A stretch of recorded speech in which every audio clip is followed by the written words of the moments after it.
అనునిత్యము మన కాచి కాపాడుచు ఆదరిస్తూ పోషిస్తూ గడిచిన ఆగస్టు నెలంతా తన కృపలో మన భద్రపరిచి ఈ సెప్టెంబర్ నెల మొట్టమొదటి పునరుద్ధాన దినములకు తోడుకొని వచ్చిన మన ప్రభు అయినటువంటి యేసుక్రీస్తు వారి యొక్క ఘనమైన నామమునకు మహిమ కలుగును గాక. ఆమేన్, ఆమేన్.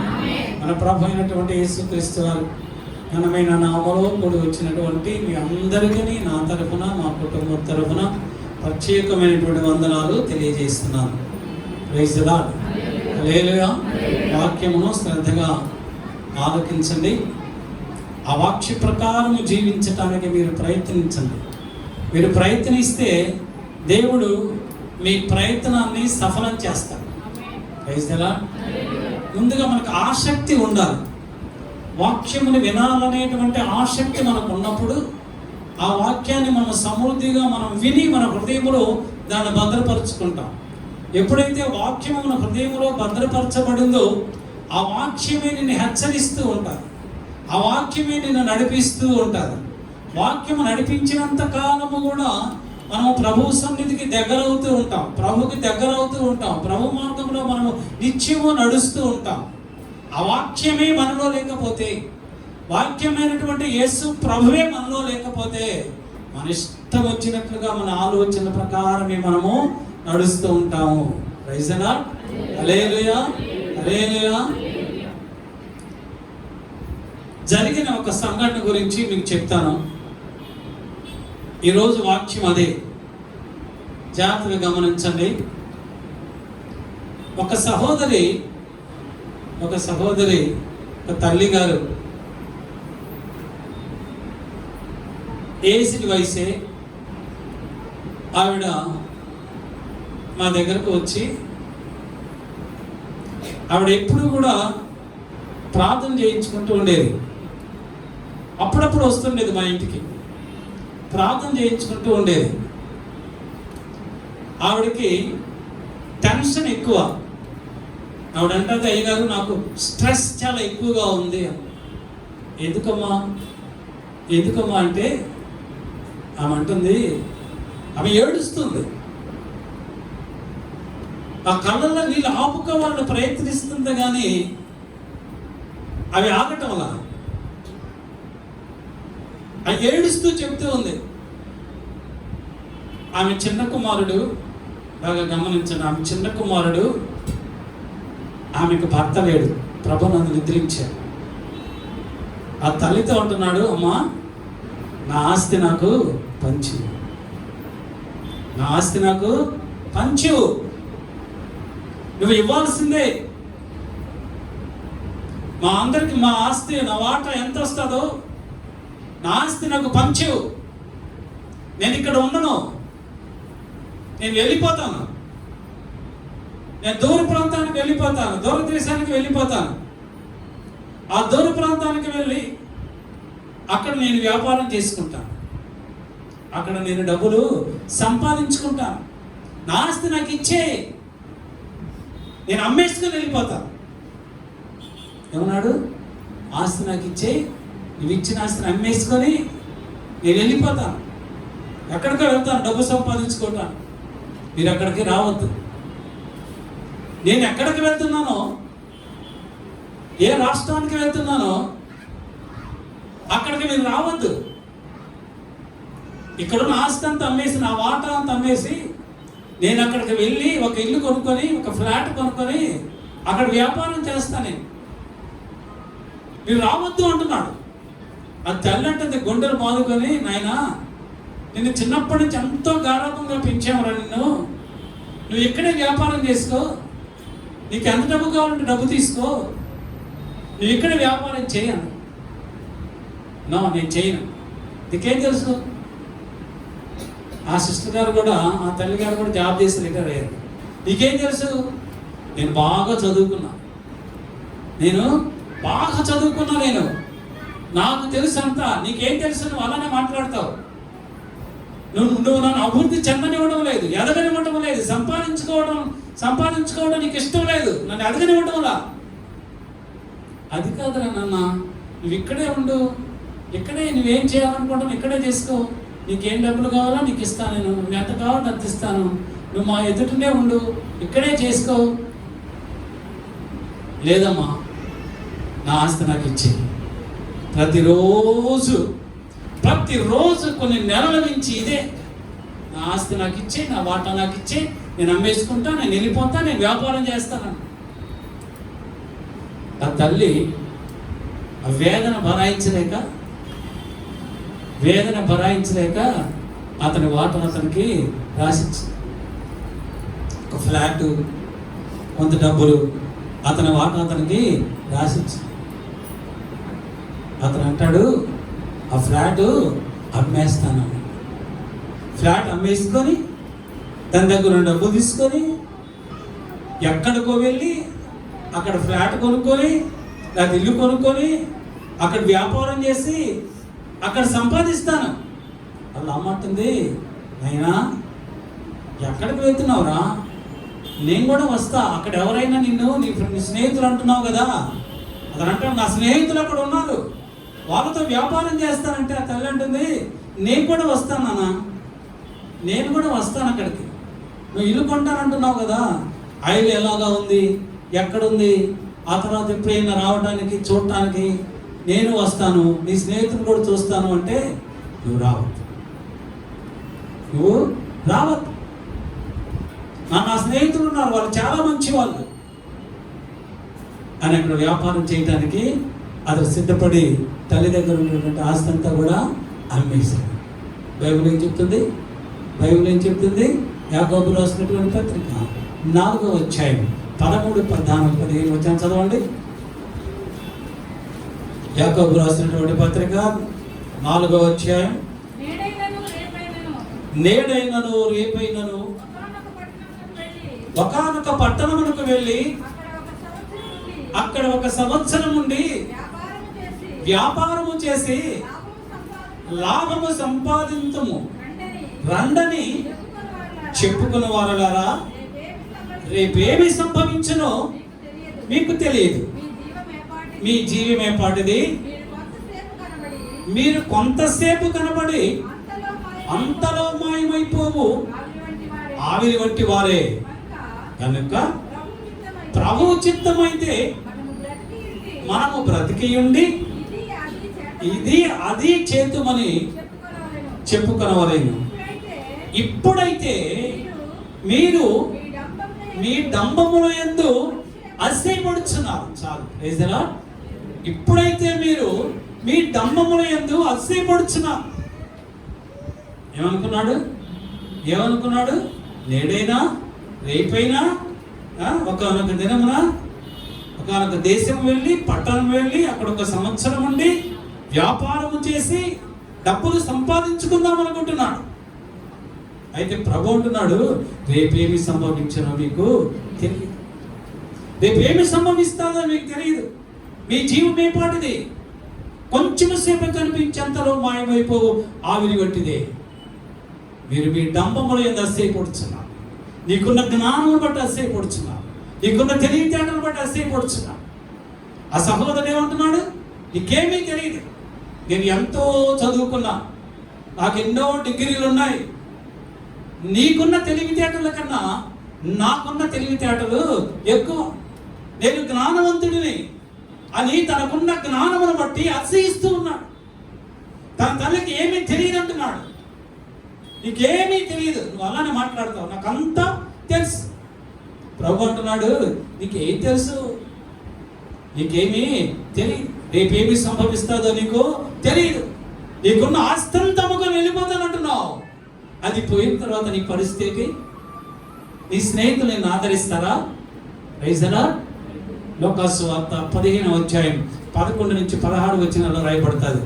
ప్రభువు చెప్తున్నాడు ఒక ఉపమానం. ఒక తండ్రికి 2 కుమారులు ఉన్నారు. ఆ చిన్నవాడు అంటున్నాడు తండ్రితోటి, నాన్న నా వాటా నాకు ఇచ్చే. ఏమన్నాడు? నా వాటా నాకు ఇచ్చే. చిన్న కుమారుడు అంటున్నాడు. ఈ తల్లికి చిన్న కుమారుడు కూడా అటువంటి వాడే. ఈ చిన్న కుమారుడు అంటున్నాడు తండ్రితోటి, నా వాటా నా ఆస్తి నాకు ఇచ్చే, నేను అమ్ముకొని నా స్నేహితులతో కలిసి నేను వ్యాపారం చేస్తాను అన్నాడు. ఆ తండ్రి ఎంత బతిమలాడుంటాడు. ఆ తండ్రి రొమ్ము కొట్టుకొని ఉంటాడు, ఎంత బతిమలాడు ఉంటాడు, ఎంత కన్నీరు కార్చుంటాడు. అయ్యో నా కుమారుడా, అయ్యో నా కుమారుడు, ఇక్కడ నీకేమి కొదువుగా ఉన్నది, ఇక్కడ నీకేమి కొదువుగా ఉన్నది, నువ్వెందుకు నీ ఆస్తి అమ్ముకొని వెళ్ళిపోతున్నావు? ఇదిగో కొంత డబ్బు ఇస్తాను, కొంత డబ్బు ఇస్తాను, ఈ డబ్బు తీసుకెళ్ళి నీ స్నేహితులతో కలిసి నువ్వు వ్యాపారం చేసుకో, ఆస్తి అమ్మద్దు, ఇప్పుడు వాటర్ అడగద్దు, నా కుమారుడా ఇదంతా నీదే. ఎంతో వేదనతో కన్నీటితో ఆ తండ్రి అడిగి ఉంటాడు. మా ఇంటికి ప్రాంతానికి వచ్చిన ఆ సహోదరు కూడా గుండెలు బాదుకొని ఇచ్చింది, కన్నీరు కార్చింది, గుండెలు బాదుకుంది. అయ్యో నా కుమారుడా, అయ్యో నా కుమారుడా, అయ్యో నా కుమారుడు, అయ్యగారు నా కుమారుడు కొరకు మీరు ప్రార్థన చేయండి, మీ ప్రార్థన చేయండి, వాడు పాడైపోతున్నాడు, వాడు పనికి మాలవాడుగా తయారవుతున్నాడు, ఎవరి మాట వింటం లేదు, అమ్ముకొని వెళ్ళిపోతున్నాడు, అయ్యో అయ్యో అని ఏడుస్తూ ప్రభు కూడా చెప్తున్నాడు. ఆ తండ్రి ఎంతో వేదన అడుగుతున్నాడు, నా కుమారుడా, నా కుమారుడా, నువ్వు వెళ్ళొద్దు, నువ్వు వెళ్ళొద్దు, నువ్వు వెళ్ళొద్దు. మన ఇంట్లో ఎంతమంది పని వాళ్ళు ఉన్నారు, ఎంత ఆహారం ఉంది, సమృద్ధిగా ఉంది, ఐశ్వర్యం ఉంది, సంపద ఉంది, ఇదంతా నీదే, నువ్వు ఇక్కడే ఉండు, నువ్వు వెళ్ళొద్దు అంటే ఆ చిన్న కుమారుడు అంటున్నాడు, నీకేం తెలుసు నాన్న, నీకేం తెలుసు, ఇన్ని సంవత్సరాల నుంచి ఇంత వయసు వచ్చింది నీకు, ఎప్పుడు చూసిన ఆ గొర్రెలు, ఆ పశువులు, ఆ మేకలు, ఆ గాడిదలు, ఎన్ని గాడిదలు ఎన్ని మేకలు అయితే ఏంటి ఆస్తి వస్తుంది, ఏంటి ఇస్తావు నాకు? నా స్నేహితులు పెద్ద పెద్ద వ్యాపారాలు చేస్తున్నారు, పెద్ద పెద్ద ఫ్యాక్టరీలు పెట్టారు, నా స్నేహితులు పెద్ద పెద్ద ఫ్యాక్టరీలు పెట్టారు, వాళ్ళతో కలిసి నేను వ్యాపారం చేస్తాను, కొన్ని కోట్లు సంపాదిస్తాను, విస్తారమైన డబ్బు సంపాదించుకొని వస్తాను. అటువంటి తెలివితేటల దేవుడు నాకు ఇచ్చాడు. తన తెలివితేటలు నమ్ముకున్నాడు, తాను చదువుకున్నాడు, చదువును నమ్ముకున్నాడు, తండ్రికి ఎదురు తిరిగాడు. ఆ తండ్రి చెప్పి చెప్పి చెప్పి చెప్పి చెప్పి చెప్పి చెప్పి విసిగిపోయి ఆ చిన్న కుమారుడు యొక్క ఆస్తి అతనికి ఇచ్చి వేశాడు. ఎప్పుడు తండ్రి ఆస్తి ఇచ్చాడో ఒక బైబిల్లో రాయబడుతుంది, ఆస్తిని అమ్మివేసి, ఇచ్చిన వెంటనే అమ్మేసాడు, ఛాన్స్ దొరికింది కదా, అమ్మేసేసి స్నేహితులతో కలిసి దుర్వ్యాపారం చేశాడు. అంటే చెడ్డ వ్యాపారాలు చేశాడు, బ్రాందీ షాపులు పెట్టాడు, గంజాయి వ్యాపారాలు చేశాడు. ఈజీగా డబ్బు సంపాదించాలంటే, త్వరలోనే కోటీశ్వరులు కావాలంటే ఏం వ్యాపారం చేయాలా? వడ్డీ వ్యాపారాలు చేయాలి, గంజాయి వ్యాపారం చేయాలి, బ్రాందీ షాపుల వ్యాపారం చేయాలి, బార్ల వ్యాపారాలు చేయాలి. ఈ వ్యాపారాలు చేస్తే విస్తారంగా డబ్బు సంపాదించవచ్చు.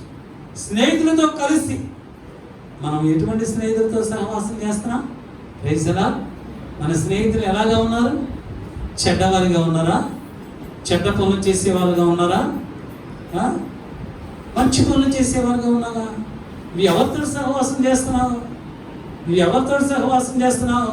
నువ్వు ఎవరితో వ్యాపారం చేస్తున్నావు? నువ్వు ఎటువంటి వ్యాపారం చేస్తున్నావు? నువ్వు చెడ్డవారితో కలిసి వ్యాపారం చేస్తే చెడ్డ వ్యాపారాన్ని చేస్తావు, మంచి వారితో మంచి స్నేహితులతో కలిసి చేస్తే మంచి పనులే చేస్తావు నువ్వు. ఈ చిన్నవాడు, ఈ చిన్న కుమారుడు స్నేహితులతో కలిసి దుర్వ్యాపారము చేశాడు, వ్యాపారములో అంతా పోగొట్టుకున్నాడు, సమస్తము పోయింది. చివరికి ఏమొచ్చింది? తినడానికి తిండి లేనటువంటి పరిస్థితి వచ్చింది, తినటానికి తిండి లేనటువంటి పరిస్థితి వచ్చింది. ఆకలితో కడుపు మాడిపోతూ ఉన్నది. ఎన్ని నీళ్లు తాగినా, ఎన్నిసార్లు నీళ్లు తాగినా ఆకలి తీరడం లేదు. ఎదురుగా పందుల పాకలో పందులు పట్టు తింటూ ఉంటే ఆ పొట్టు తిందామనుకుంటున్నాడు. ఆ యజమాని అంటున్నాడు, అది కూడా నువ్వు తినటానికి వీల్లేదు, అది పందు తింటాయి అంటే అంటే నీ జీవితం యొక్క విలువేంటి? నీ జీవితం యొక్క విలువేంటి? పంది కన్నా కూడా హీనమైనటువంటి స్థితిలో నువ్వు ఉన్నావు. చెడు వేస్తున్న మనకు బానిసై చెడ్డవారితో సహవాసం చేసి నీ తండ్రి ఇంటిని నువ్వు విడిచిపెట్టి దురాలోచనతో ఏదో సంపాదిద్దామని నిన్ను నువ్వు హెచ్చించుకొని అతిశయపడి, నీకున్న జ్ఞానాన్ని బట్టి, నీకున్న చదువును బట్టి నీ స్నేహితులతో దుర్వ్యాపారం చేస్తే చివరికి నీ పరిస్థితి పందుల కంటే హీనమైనటువంటి స్థితి నీకు కలిగింది. పందులు పట్టు కూడా నీకు దొరకలేదు తినడానికి, నీ కడుపు నింపుకోవడానికి. దేవుని బిడ్డలారా, ఆలోచించండి, ఆలోచించండి. నీ జ్ఞానము కంటే దేవుని జ్ఞానము గొప్పది. దేవుని దృష్టిలో నువ్వు వెర్రివాడు, నువ్వేపాటి వాడు, నువ్వేపాటి దాన, నీ జ్ఞానం ఏపాటిది. అది దేవుని దృష్టిలో మహాజ్ఞాని అయినటువంటి వాడు, ఏలోకరీతిగా మహాజ్ఞాని అయినటువంటి వాడు దేవుని దృష్టిలో వెర్రివానిగా ఉన్నాడు, వెర్రివానిగా ఉన్నాడు. మనం ఏం చదువుకుంటున్నాం? బైబిల్ చదువుతున్నాం, వాక్యం వింటున్నాం, ప్రార్థన చేసుకుంటున్నాం, పరిచయం చేస్తున్నాను. నేను చెప్పిన ఆ తల్లి గారు ఒక సేవకురాలు, ఒక సంఘం నడిపిస్తున్నారు, ఒక సేవకురాలు యొక్క కుమారుడు మందిరంలోకి వెళ్తున్నాడు, ప్రార్థన చేస్తూ ఉన్నారు, వాక్యం వింటూనే ఉన్నాడు. ఎంత ఎంత నీచమైనటువంటి స్థితి. దేవుని సంఘమా, మన పరిస్థితి ఎలాగా ఉన్నది? ఎవరితో మనము సహవాసము చేస్తూ ఉన్నాము? దేన్ని బట్టి మనం అతిశయపడుతున్నాము? మన జీవం ఏ పాటిది, మన జీవం ఏ పాటిది? అక్కడ బైబిల్ ఎవరు యాకోబు భక్తుడు ఏమంటున్నాడు? 4వ అధ్యాయం 13, 14, 15, 16 వచనాలు. ప్రభువు చిత్తమైతే ఇది చేతుము అది చేతుము అని అనుకోవాలి మనం. అంతేగాని మన ఇష్ట ప్రకారం మనము జీవించకూడదు. మనం ఎలాగా జీవిస్తున్నాము? అపోస్తలుడైన పౌలు అంటున్నాడు, గలతీయులకు రాసినటువంటి పత్రిక 6వ అధ్యాయం 4వ వచనాన్ని చదువుకున్నాను. చదవండి. ప్రతివాడును తాను చేయు పనిని పరీక్షించి చూసుకోవాలి. అప్పుడు ఇతరులను బట్టి గాక తనను బట్టియే అతిశయింపవలెను. ప్రతివాడు కూడా తను చేసేటువంటి పనిని మనము పరీక్షించి చూసుకోవాలి. మనం ఎలా ఎటువంటి పని చేస్తున్నాం? మన జీవితం ఎలాగా ఉంది? మనం ఉదయకాలం లేచినప్పటి నుండి రాత్రి పండుకునే వరకు కూడా మన జీవితం ఎలాగా ఉన్నది? మనం ఏం చేస్తున్నాం, ఏం పని చేస్తున్నాం పరీక్షించి చూసుకో. అంతేగాని నువ్వు చేసేటువంటి పనులు నువ్వు పరీక్షించుకోకుండా, నువ్వు చూసుకోకుండా, వాళ్ళు ఎవరెవరో నీ దగ్గరకు వచ్చి నువ్వు అలాంటి వాడువు, నువ్వు గొప్పవాడువు, నువ్వు మంచోడువు, నీ వంటి వాడు లేడు అని నిన్ను కనపరుస్తూ ఉంటే వారి యొక్క మాటలను బట్టి నువ్వు అతిశయపడకూడదు, నువ్వు హెచ్చించుకోకూడదు. ఎప్పుడు నిన్ను హెచ్చించుకోవాలి అంటే నువ్వు చేసే పని నువ్వు పరీక్షించుకో. నువ్వు చేసేటువంటి పని నీ దృష్టికి కాదు, నిన్ను సృష్టించినటువంటి సృష్టికర్త అయినటువంటి యేసు ప్రభువు వారి దృష్టికి అది యోగ్యమైనదైతే, ఆయనకు అంగీకార యోగ్యమైనదైతే, ఆయనకి ఇష్టానుసారముగా ఉన్నట్లయితే అప్పుడు నిన్ను నువ్వు హెచ్చించుకో, అప్పుడు నిన్ను నువ్వు అతిశయపడు. అంతే. నువ్వేం చేస్తున్నావో నువ్వు చూసుకోకుండా నీకు కలిగిన దానిని బట్టి నీకున్నటువంటి ఐశ్వర్యమును బట్టి, నీకున్న సంపదను బట్టి, నీకున్నటువంటి ధనమును బట్టి నిన్ను నువ్వు హెచ్చించుకోకూడదు. Praise the Lord. Hallelujah, hallelujah. కొంతమందికి డబ్బు ఉంది కదా అని, ధనం ఉన్నది కదా అని వాళ్ళ ఇల్లు ఎలాగా ఉంటాయంటే ఇటాలియన్ మార్బుల్స్ వేస్తారు. ఏంటి వేస్తారు? ఇటాలియన్ మార్బుల్స్ వేసుకుంటారు ఇంట్లో. ఆ ఇల్లు చాలా రిచ్గా ఉంటుంది. అది ప్రభువుకి ఇష్టమా? Praise the lord. ప్రభువుకి ఇష్టమా అది? బైబిల్ ఏం చెప్తుంది? అందరూ బైబిల్ చదువుతారు, అందరూ చదువుతారు. మనకి ఎక్కడ ఏది అవసరమో దానిని మాత్రం మనం గుర్తుంచుకోము, అది మాత్రం మనకు స్ఫురణకు రాదు, మిగతావన్నీ కూడా గుర్తుకొస్తాయి. ఇర్మియా గ్రంథం చదవండి. ఇర్మియా గ్రంథం 22వ అధ్యాయం 15-16 వచనాలు చదవండి. ఇర్మియా గ్రంథం 22వ అధ్యాయం 15-16 వచనాలు. మన చదవము. నీవు అంటే ఎవరు? అక్కడ ఎవరు? ప్రవక్త అయినటువంటి ఇర్మియా యోధారాజైన యోషియా కుమారుడు యెహోయాకీముతో ప్రవక్త అయినటువంటి ఇర్మియా మాట్లాడుతున్నాడు. ఆ రాజు యోధ రాజుతో ఏమంటున్నాడు? నీవు అతిశయపడి దేవదారు పలకల గృహమును కట్టించుకొనుట చేత రాజగుదువా,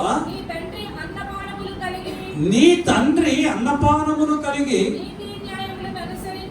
నీతి న్యాయములను అనుసరించుచు క్షేమముగా ఉండలేదా?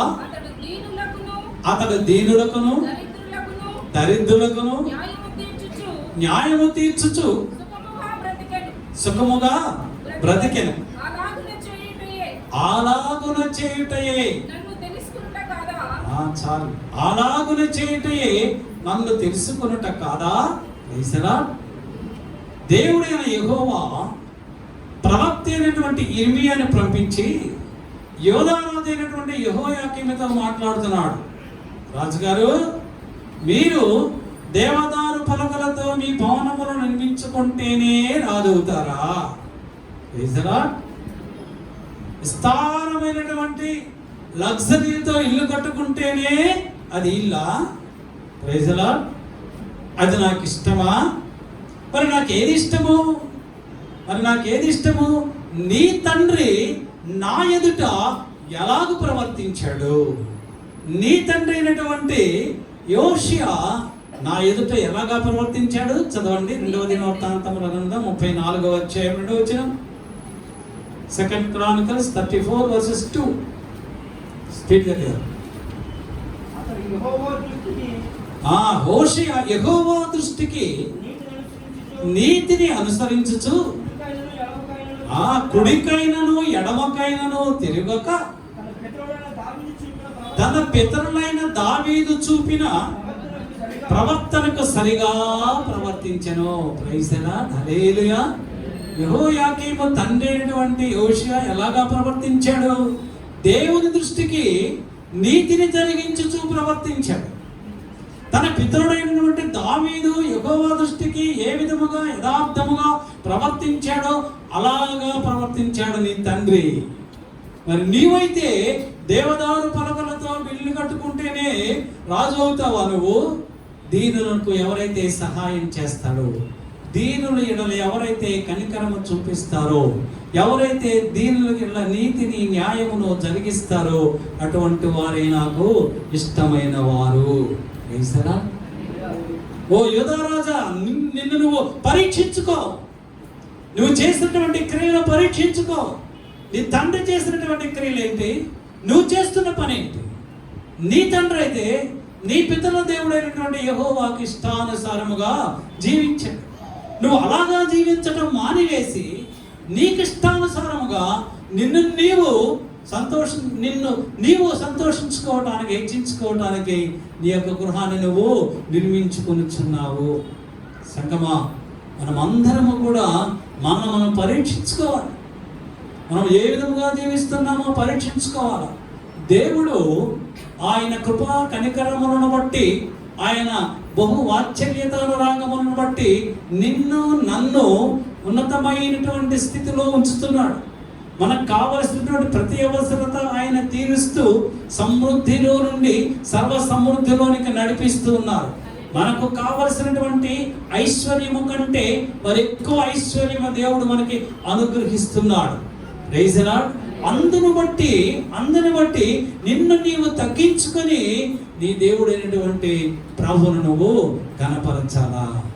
అలా కాకుండా నీ ఇష్టం వచ్చినట్లుగా నువ్వు ప్రవర్తిస్తే, సంపద వచ్చిన తర్వాత, ఐశ్వర్యము వచ్చిన తర్వాత, ఘనత వచ్చిన తర్వాత నీ ప్రభుని పక్కన పెట్టి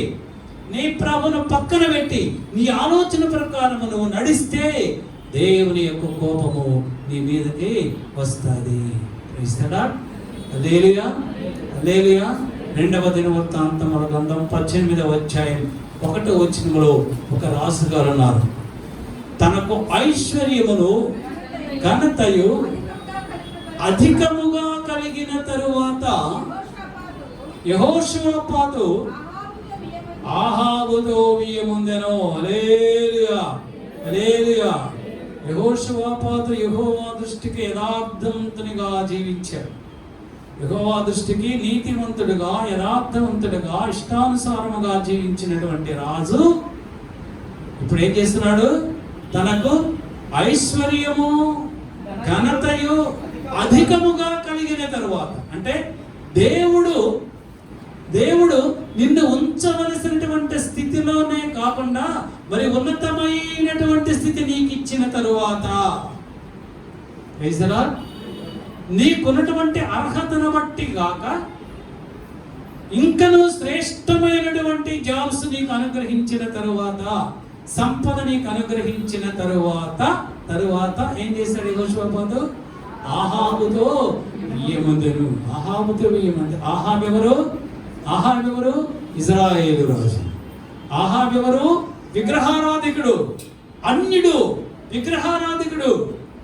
నీవు దేవుని బిడ్డవు.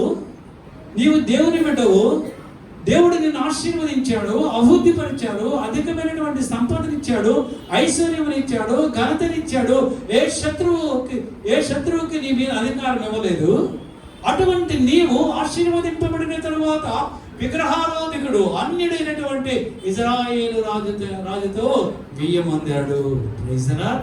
ఈ రోజుల్లో అనేక మంది ప్రభు నమ్ముకున్న వారు ఇదే పరిస్థితిలో ఉన్నారు.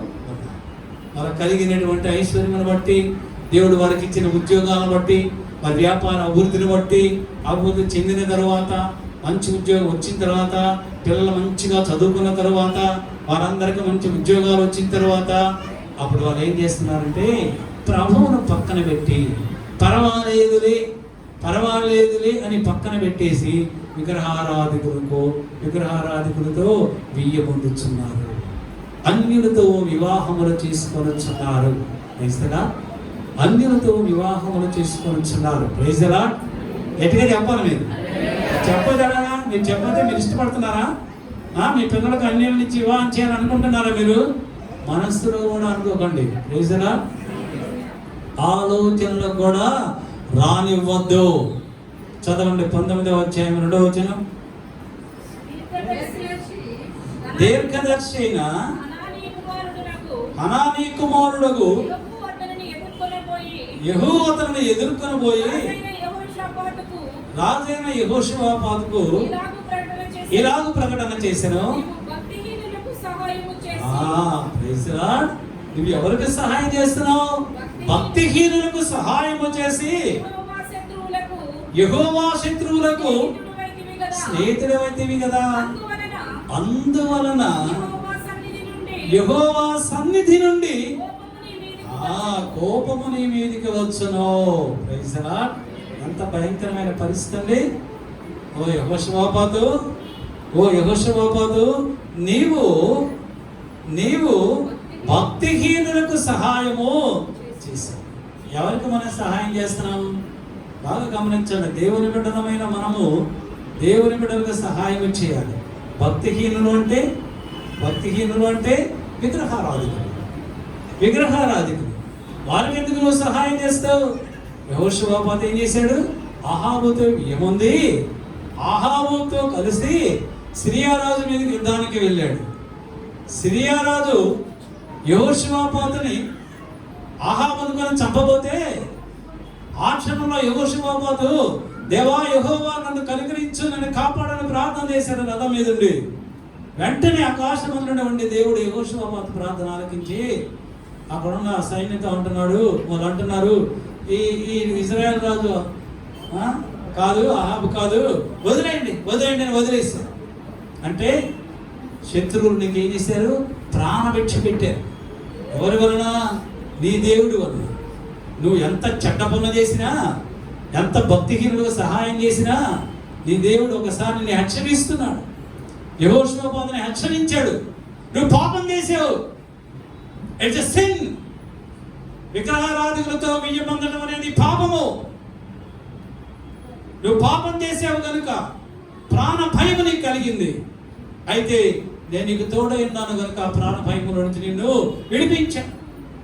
నువ్వు విగ్రహారాధికులతో స్నేహం చేస్తున్నావు, భక్తిహీనతో స్నేహం చేస్తున్నావు, నా శత్రువుతో నువ్వు స్నేహం చేస్తున్నావు కనుక నా సన్నిధి నుంచి కోపం నీ మీదకి వచ్చింది. ఈ లోకములో ఉన్న ప్రజల కోపాన్ని అయితే, మనుషుల కోపాన్ని అయితే మనం తట్టుకోగలం, కానీ జీవముగల దేవాది దేవుని యొక్క కోపాన్ని మనము తట్టుకోలేము. కనుక దేవుని సంగమా, ఈ ఫస్ట్ పునరుద్ధాన దినం ఉంది సెప్టెంబర్ నెలలో. ప్రభు మనతో మాట్లాడుతున్నాడు. నువ్వు ఎవరితో స్నేహం చేస్తున్నావు? భక్తిహీనులతోనా, భక్తి పరులతోనా, దేవుని బిడ్డలతోనా, అన్యులతోనా? రైతులా, మన వాళ్ళు చాలా మంది భక్తిహీనులతో కలిసి స్నేహం చేస్తారు. ఎందుకు? పెద్ద ఆఫీసర్ అండి, మా నాన్నగారు పెద్ద ఆఫీసర్. కనుక మన పిల్లలేంటి, మనవాడు వాళ్ళతో సహవాసం చేస్తే మనవాడు కూడా వాళ్ళ నాన్నంత పెద్ద ఆఫీసర్గా ఫీల్ అయిపోతాడు. ఎమ్మెల్యే గారి పిల్లలతో సహవాసం, మినిస్టర్ గారి పిల్లలతో సహవాసం, అన్యులతో, విగ్రహారాధకులతో సహవాసం. నీకు ఆపద కలిగినప్పుడు, నీ కష్టం కలిగినప్పుడు, నీవు కన్నీరు కార్చినప్పుడు వాడు ఎవడో నీకు సహాయం చేయడు. Is the lord. సహాయం చేయడు. నీకు సహాయం చేసేవాడు నీ దేవుడైనా ప్రభువే. నీ కష్టాల్లో, నీ బాధల్లో, నీ ఇరుకుల్లో, నీ ఇబ్బందుల్లో, నీ వ్యాధుల్లో, నీ శోధనలో, నీ వేదనలో, నీ కన్నీటిలో నిన్ను ఓదార్చేవాడు, ఆదరించేవాడు, కనికరించేవాడు, ప్రేమ చూపేవాడు నీ ప్రభు అయినటువంటి యేసయ్య. నువ్వు ఆయనతో సహవాసం చేయి. Praise the lord. ప్రభుతో సహవాసం చేయి. ప్రభు ఏమన్నాడు అబ్రహాముని? ఏమన్నాడు? నా స్నేహితుడు అయిన అబ్రహాము. యాకోబు ఏమన్నాడు? నా స్నేహితుడు అయిన యాకోబు. యేసు ప్రభు శిష్యులు ఏమన్నారు? మీరు నా స్నేహితుడు. ప్రభుతో సహవాసం చేయండి, ప్రభు ఆశీర్వదిస్తాడు. అన్యులతో, విగ్రహారాధకులతో, బియ్యం అందకూడదు సహవాసం చేస్తే దేవుని సన్నిధి నుండి కోపం మన మీదకి వస్తుంది. దాన్ని మనము తట్టుకోలేము. Praise the Lord. హల్లెలూయా. చదవండి ఫిలిప్పీయులకు రాసినటువంటి పత్రిక 3వ అధ్యాయం 19వ వచనం. 3:19. నాశనమే వారి అంతము, వారి కడుపే వారి దేవుడు, వారు తాము సిగ్గుపడవలసిన సంగతుల యందు అతిశయపడుచున్నారు. భూ సంబంధమైన వాటి యందే మనస్సు ఉంచుచున్నారు. చాలు. నాశనమే వారి అంతం, వారి కడుపే వారి దేవుడు, వారు తాము సిగ్గుపడవలసిన విషయమునందు అతిశయపడుచున్నారు. దేన్ని బట్టి అతిశయపడుతున్నారు వాళ్ళు? దేన్ని చూసైతే మనం సిగ్గుపడాలో, తాళొచ్చుకోవాలో దాన్ని బట్టి వాళ్ళు ఆశ్చర్యపడుతున్నారు. వారి కడుపే వారి దేవుడు. కొంతమంది ఎందుకు పుడతారో అంటే తినడానికే పుడతారు. బ్రతకటానికి తినాలి, కానీ తినడానికి బ్రతికిన వాడు ఎప్పుడు ఆశీర్వదింపబడడు. Praise the Lord. హల్లెలూయా. బ్రతకటానికి తినాలి, తినటానికి బ్రతకూడదు. ఎవరైతే తినడానికి బ్రతుకుతారో వారి కడుపే వారి దేవుడు అని బైబిల్లో రాయబడతారు. అది సిగ్గుపడవలసిన విషయం. దాన్ని బట్టి కొందరు అసహ్యపడతారట. సిగ్గుపడవలసిన విషయాన్ని బట్టి దొంగతనం చేస్తారు. ఆ సిగ్గుపడవలసిన విషయము, కానీ నేను దొంగతనం చేశాను గొప్పగా చెప్పుకుంటాను. కొంతమంది మోసాలు చేస్తారు. మోసాలు చేసి అదేదో గొప్పతనమైనట్టు సిగ్గుపడవలసిన దాన్ని బట్టి సిగ్గుపడకుండా, తాను చేసిన పనిని బట్టి, మోసాన్ని బట్టి సిగ్గుపడకుండా వాళ్ళు దాన్ని బట్టి అసహ్యపడతారు. కొంతమంది వడ్డీ వ్యాపారాలు చేస్తారు. ఆ వడ్డీ సంపాదించుకుంటారు. అది ఎంత సిగ్గుపడవలసిన విషయం. Praise the lord. వడ్డీ వ్యాపారాలు చేసే వాళ్ళు దేవుని రాజ్యానికి వారసులు కాదు. Praise the lord. వడ్డీ వ్యాపారాలు చేసే వాళ్ళంటే ఎప్పుడు ఏముంటుంది? దరిద్రత ఉంటుంది. Praise the lord. అలా చేసేవాళ్ళు తాము సిగ్గుపడాలి. ఈ రోజుల్లో సేవకులు కూడా చేస్తున్నారు. నాకు బాగా తెలుసు. కొంతమంది ఉన్నారు సేవకులు కూడా చేస్తున్నారు. వారు సిగ్గుపడాలి. వారు సిగ్గుపడవలసిన విషయంలో వాళ్ళు అసహ్యపడుతున్నారు. దేవుడు ఎలాగో వారిని ఆశీర్వదిస్తాడు. Praise the lord. ఆదికాండం 25వ అధ్యాయం 29 నుంచి 34 వచనాల్లో నేను చెప్తాను. ఒకసారి యాకోబు మంచి వంట వండుతూ ఉన్నాడు. మంచి కూర చేస్తూ ఉన్నాడు. ఆ కూర తాలింపులే బాగా వేసినట్టున్నాడు. మసాలా వేసేదేమో బాగా వాసన వస్తుంది. చూడండి, ఒక్కోసారి అపార్ట్మెంట్లో ఎలా ఉంటుందో, మన తలుపు తీయగానే ఆ ఎదురుగా ఒక 5-6 ఫ్లాట్లు ఉంటే వాళ్ళల్లో వండుకునే అన్ని కూడా మంచి మంచి వాసనలు వస్తూ ఉంటాయి కదా. ఆ వాసనలు వచ్చినప్పుడు మనం కూడా అలా వండుకుంటే బాగుంటుంది కదా, తింటే బాగుంటుంది కదా అని అనిపిస్తుంది.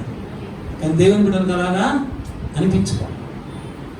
యాకోబు ఏం చేస్తున్నాడు? మంచి రుచికరంగా వంట వండుతూ ఉన్నాడు. మంచి తాలింపు వేశాడు, మసాలా వేశాడు. కింద కట్టెపొరలు పెడితే ఆ మంటకి ఆ కూరలోంచి ఆవిర్లు పైకి వస్తున్నాయి, గాలి, మంచి రుచికరమైనటువంటి వాసన వస్తూ ఉన్నది.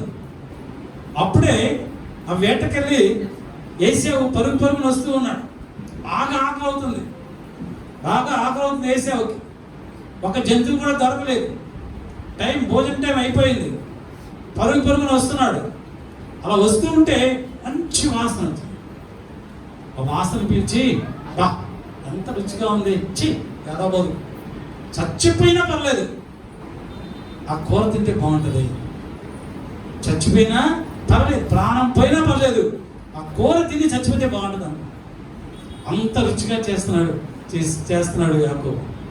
పరుగున యాకోబు దగ్గరకు వచ్చి, తమ్ముడు నాకు బాగా ఆకలిగా ఉంది, చచ్చిపోతాను అంటున్నాను, నేను కొంచెం కూర పెట్టరా, కొంచెం కూర పెట్టు అని అంటున్నాడు. తమ్ముడు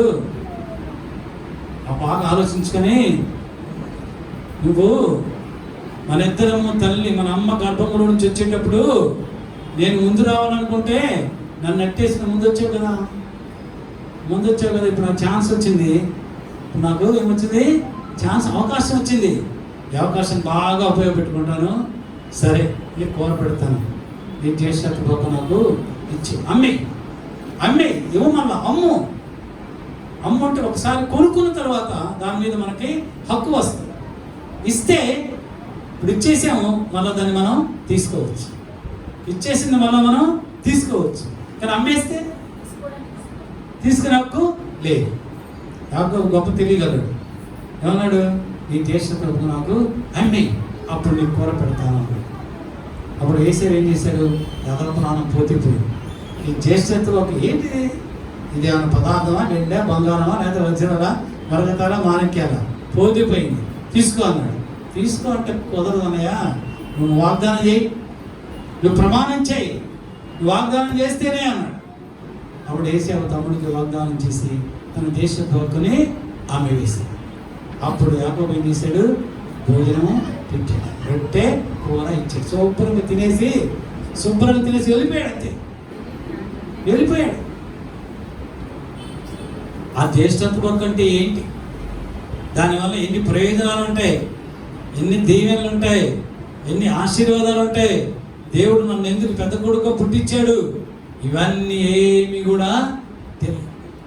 వెళ్ళిపోయాడు, కడుపు నుండి తిని వెళ్ళిపోయాడు. అపోస్తలుడైన పౌలు అంటున్నాడు, హెబ్రీయులకు రాసినటువంటి పత్రిక 12వ అధ్యాయం, హెబ్రీయులకు రాసినటువంటి పత్రిక 12వ అధ్యాయం 16-17 వచ్చింది చదవండి. ఒక్క పూట కూటి కొరకు తన జ్యేష్ఠత్వపు హక్కును అమ్మి వేసిన ఏశావు వంటి భ్రష్టుడైనను వ్యభిచారి అయినను ఉండునేమో అని జాగ్రత్తగా చూచుకునండి.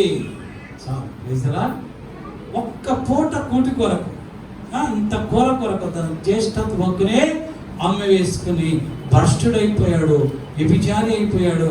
కనుక సంగమా జాగ్రత్తగా ఉండండి, మెలకువగా ఉండండి. చూస్తారా? జ్యేష్ఠత్వ హక్కును అమ్మి వేసుకున్నాడు. కడుపు కొరకు మన ఇజ్జత్తుని అమ్ముకోకూడదు. ప్రైజ్లా. తిండి కొరకు కక్కుర్తి పడకూడదు. ఎవరు కక్కుర్తి పడతారు? ఏ జీవి కక్కుర్తి పడుతుంది తిండి కొరకు? కుక్క కక్కుర్తి పడుతుంది, పంది కక్కుర్తి పడుతుంది. మనం ఏనాటే పిగ్స్ అండ్ డాగ్స్. ప్రైజ్లా. హల్లెలూయా. కక్కుర్తి పడకండి. సామెతల గ్రంథం 23వ అధ్యాయం 2వ వచనంలో సొలొమోను మహారాజు అంటున్నాడు, నీవు తిండిపోతువైన ఎడల నీ గొంతుకు కత్తి పెట్టుకును. చాలు.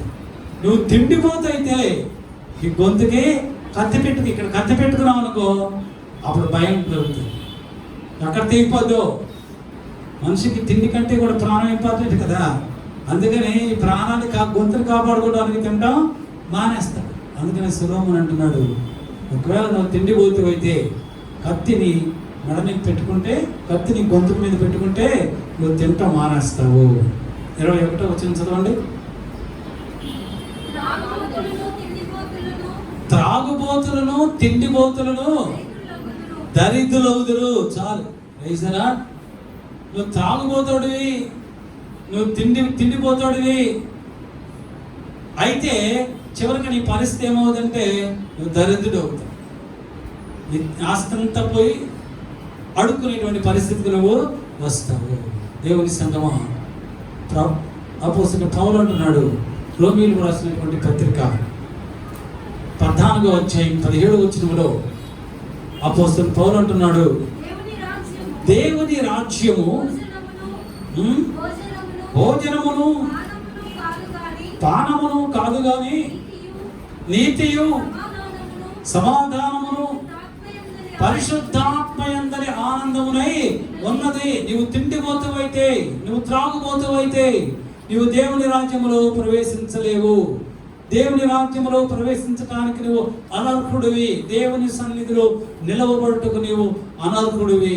కనుక దేవుని సన్నిధిలో నువ్వు నిలబడాలి అంటే, దేవుని రాజ్యములో ఆయన సన్నిధిలో ఆయన సముఖములో నీవు నిందారహితుడవై నిత్యము ఆయన నామాన్ని స్తుతిస్తూ కనపరుస్తూ ఉండాలి అంటే నువ్వు తిండిపోతుగా నువ్వు ఉండకూడదు.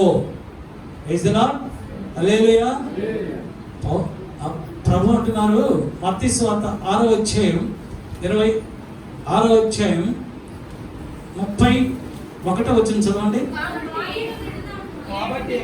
కాబట్టి మీరు ఏమి తిందుమో, ఏమి త్రాగుదుమో, ఏమి ధరించుకుందుమో అని చింతింపకడి అన్ని జనులు వీటన్నిటి విషయమై విచారింతురు.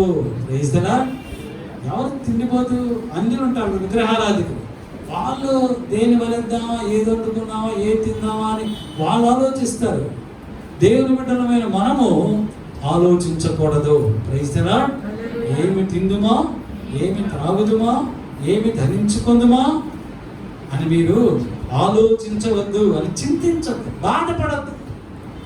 అందరూ చూడండి ఎలాగా ఉన్నారు. వాళ్ళు చూడండి 16 అంతస్తుల బిల్డింగ్ ఉంది, 40 అంతస్తుల బిల్డింగ్ ఉంది, 3 అంతస్తుల బిల్డింగ్ ఉంది, బెంచ్ కార్లు ఉన్నాయి. స్టూడియో, ఒక్కొక్క స్టూడియో ఉన్న 50,000 అవుతుంది, 50 లక్షలు అవుతుంది. ఇస్త్రీ చేసుకోవడానికి లండన్ పంపిస్తారు. లండన్ ఫ్లైట్లో నుంచి వస్తుంది.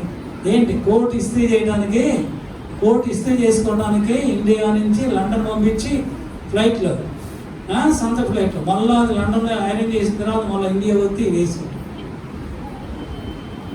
అయ్యో మనం వేసుకోలేదే, మనకు ఆ అదృష్టం లేదే అని మీరు చింతించదు. ఎందుకు చింతించకూడదు? మనం ఎవరమి జీవమగల దేవుని బిడ్డలు. మనం జీవమగల దేవుని బిడ్డలు. మనం ఏమి ధరించుకోవాలో మన ప్రభు మనకు అది అనుగ్రహిస్తాడు. Praise the lord. మనకి ఏది ఇచ్చాడో అదే మనకు ప్రభు ఇచ్చినట్టు. Praise the lord. అర్థమైందా? మనం ఏ డ్రెస్ అయితే వేసుకుంటున్నామో అదే మనకు ప్రభు ఇచ్చాడు. అంతకన్నా మంచి డ్రెస్ నీకు కావాలనుకో, నువ్వు అనుకోకుండానే ప్రభు నీకు ఇస్తాడు. అది నీకు అవసరమైనప్పుడు, అది నీకు కావలసి వచ్చినప్పుడు ప్రభు నీకు ఇస్తాడు. కనుక ఏమి తిందుమా, ఏమి త్రాగుదమా, ఏమి ధరించుకుందామా అని అన్యుల వలె మనము ఆలోచించకూడదు. క్రైస్తరా. హబక్కూ గ్రంథం 2వ అధ్యాయం 5వ వచనం చదువుకొని ముగించేస్తాను. హబక్కూ గ్రంథం 2వ అధ్యాయం 5వ వచనం.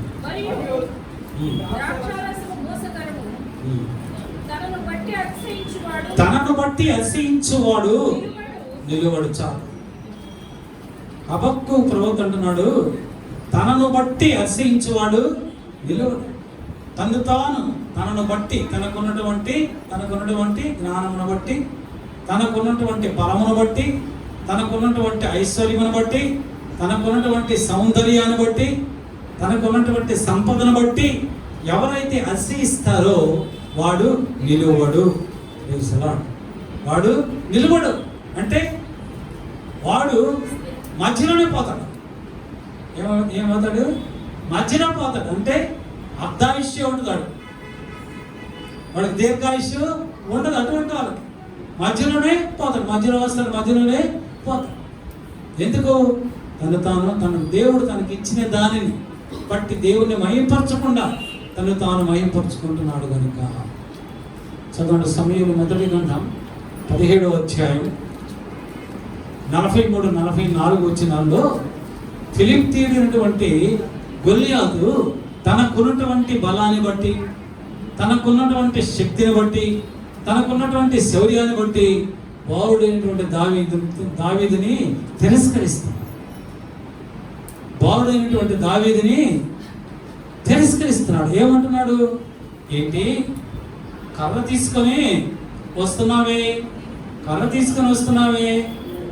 నేను కుక్కనా అని దావీదుతో చెప్పి తన దేవతల పేరట దావీదుని శపించాడు. ఎప్పుడు నువ్వు బాలుడవు, ఒక కర్ర తీసుకొని కుక్కను తరిగినట్టుగా నువ్వు నాతో యుద్ధానికి వస్తున్నావా? నేను పరాక్రమవంతుడిని అని ఎవరంటున్నాడు? ఆడంటున్నాడు. దేవుని బిడ్డ అనేటువంటి సౌలు రాజు కూడా అంటున్నాడు, దావీదు నువ్వు బాలుడివి, అతడైతే బాల్యము నుండి విద్యాభ్యాసములు నేర్చిన అతను గొప్పవాడు, నీకంటే గొప్పవాడు. Praise the lord, praise the lord. దేవుని బిడ్డల పక్షముగా మాట్లాడవలసినటువంటి రాజు పాజిటివ్ థింకింగ్ చేయకుండా, దేవుని బిడ్డలకు సపోర్ట్ చేయకుండా ఒక విగ్రహారాధన యొక్క బలాన్ని గురించి, శౌర్యాన్ని గురించి పొగుడుతూ ఉన్నాడు. ఎంత దౌర్భాగ్యమైన పరిస్థితి. అందుకే దేవుడు సౌలును విడిచిపెట్టేశాడు. దేవుడు లేని వారు, దేవుని యొక్క శక్తి సామర్థ్యములను ఎరుగని వారు, దేవుని యొక్క జ్ఞాన సంపదను ఎరుగని వారి విగ్రహారాధన గురించి ప్రచురిస్తారు. వాళ్ళ గురించి గొప్పగా మాట్లాడతారు, అన్యుల గురించి గొప్పగా మాట్లాడతారు. దేవుని యొక్క జీవము గల దేవుని యొక్క శక్తి సామర్థ్యములు తెలిసిన వాళ్ళు ఎవరూ కూడా అన్యుల గురించి గొప్పగా మాట్లాడు. ఆ విగ్రహారాధికుడు తమ విగ్రహాలను బట్టి దేవుని బిడ్డ అనేటువంటి దావీదుని శపిస్తున్నాడు. ఇదిగో నీ యొక్క దేహాన్ని, నీ మాంసాన్ని పక్షులకును భూమృగములకును, భూమృగాలకు వేస్తాను, పక్షులకు వేస్తానన్న. నేను వేయగలిగాడా అని వాక్యం ఉన్నది. తనను బట్టి అతిశయించేవాడు నిలబడు. కనుకనే గొల్లియాతు తన గురించి గొప్పగా అతిశయించుకుంటున్నాడు. చదవండి 51వ వచనం ఏమైందో? దావీదు ఫిలిష్తీయుల కంటే బలాఢ్యుడై ఖడ్గము లేకయే వడిసెలతోనూ రాతితోనూ ఫిలిష్తీయుని కొట్టి చంపెను. ఫిలిష్తీయుని కంటే బలాఢ్యుడై, బలము కలిగిన వారి కంటే బలాఢ్యుడై, ఈ లోకములో ఉన్న వాళ్ళందరికంటే కూడా బలము కలిగిన వాడు మన ప్రభు అయినటువంటి యేసుక్రీస్తు. ప్రభువు కంటే బలము కలిగిన వాడు ఆకాశ మహాకాశమునందును భూమి మీదను పాతాళమునందును నిశ్చయముగా లేడు. కనుక బాలుడైనటువంటి దావీదు బలాఢ్యుడైనటువంటి గొల్లియాతుని ఒక చిన్న రాతి చేత మాత్రమే చంపివేశాడు. కనుక దేవుడు మనల్ని ఆశీర్వదించిన తర్వాత ప్రభు మనకి ఇచ్చినటువంటి ఆశీర్వాదమును బట్టి, మన కుటుంబానికి ఇచ్చినటువంటి సంపదను బట్టి, ఐశ్వర్యమును బట్టి, ఘనతను బట్టి, పరపతను బట్టి మనం ఎప్పుడూ కూడా అతిశయపడకూడదు. నాకు వాళ్ళు తెలుసు, నాకు వాళ్ళు తెలుసు, నాకేం తెలుసు, నాకు అంత ఉంది, నాకు ఇంత ఉంది, నాకేంటి అని మనము అనుకున్న రాదు. ఒకవేళ అనుకున్నావో నీకున్నదంతా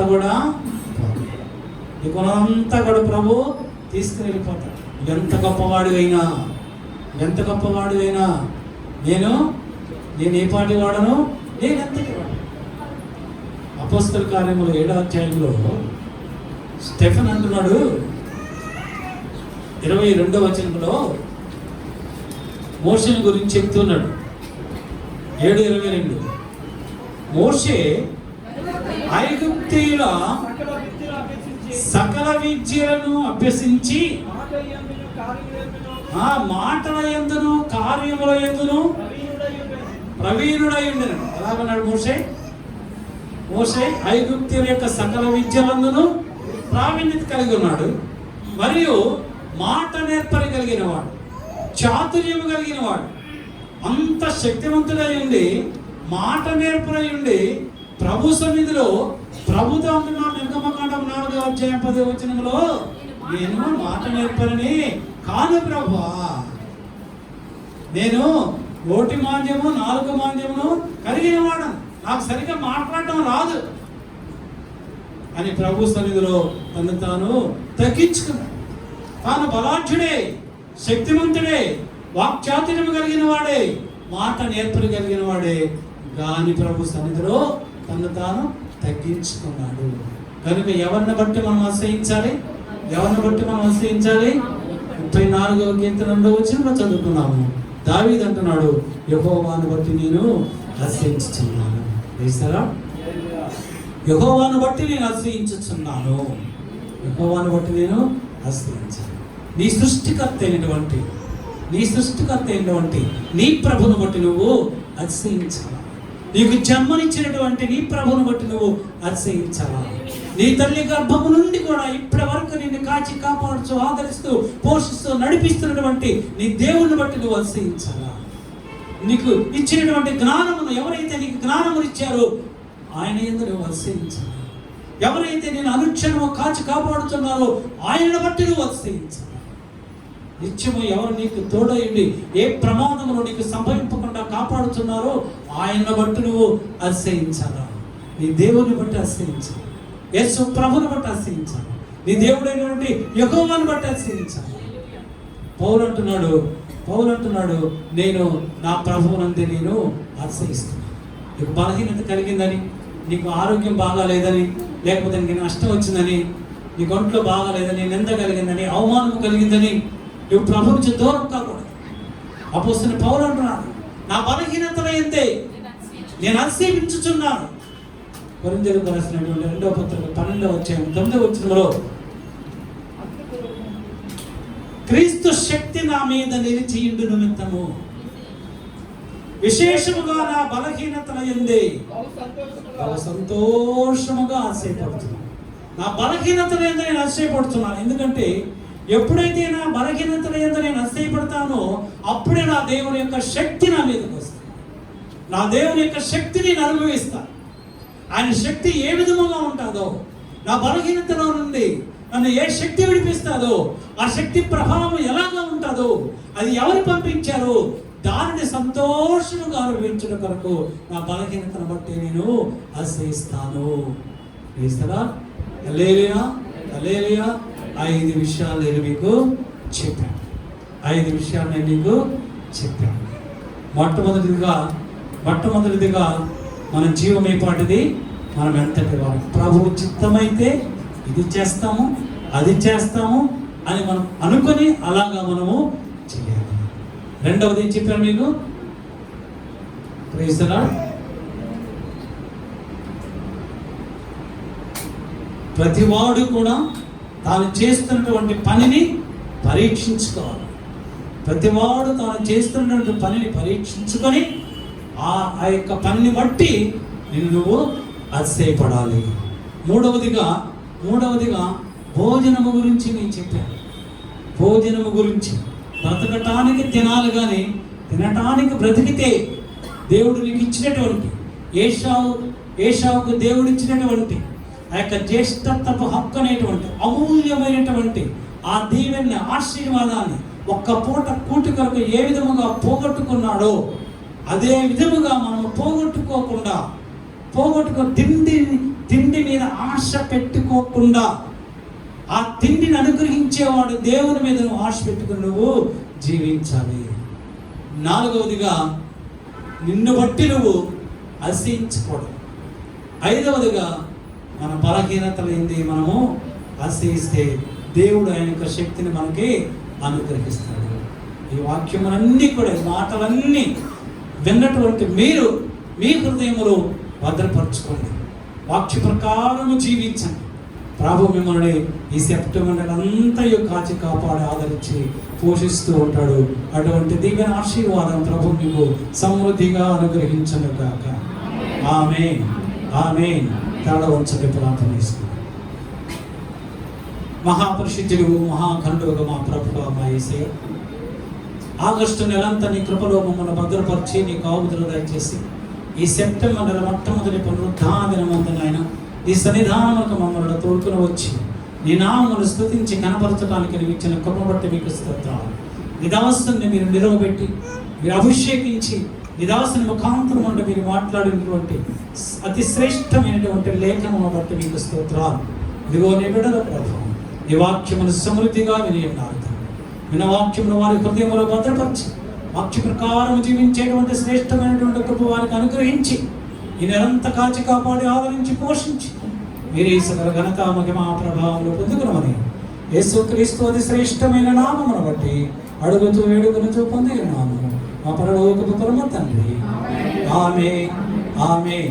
మన పరమ తండ్రి అయినటువంటి దేవుని ప్రేమలు, మన ప్రభువును రక్షకుడైన యేసుక్రీస్తు వారి యొక్క కృపా రక్షణ, పరిశుద్ధాత్మ దేవుని కన్యోని సహవాసము సన్నిధి కూడి వచ్చినటువంటి సంఘ బిడ్డలందరికీ, ఇంకా నువ్వు రాలేకపోయినటువంటి సంఘ బిడ్డలందరికీ, వాక్యమును ప్రకటించిన దైవజనులకు వారి కుటుంబములకు, యూట్యూబ్ ద్వారా వాక్యం వినుచున్న వారందరికీ, లోకములో ఉన్న స్త్రీ పరిశుద్ధులకు ఎప్పుడునో ప్రభువు రాకడ పర్యంతము సదాకాలము తోడయుండునుగాక. ఆమేన్, ఆమేన్, ఆమేన్. హల్లెలూయా, హల్లెలూయా.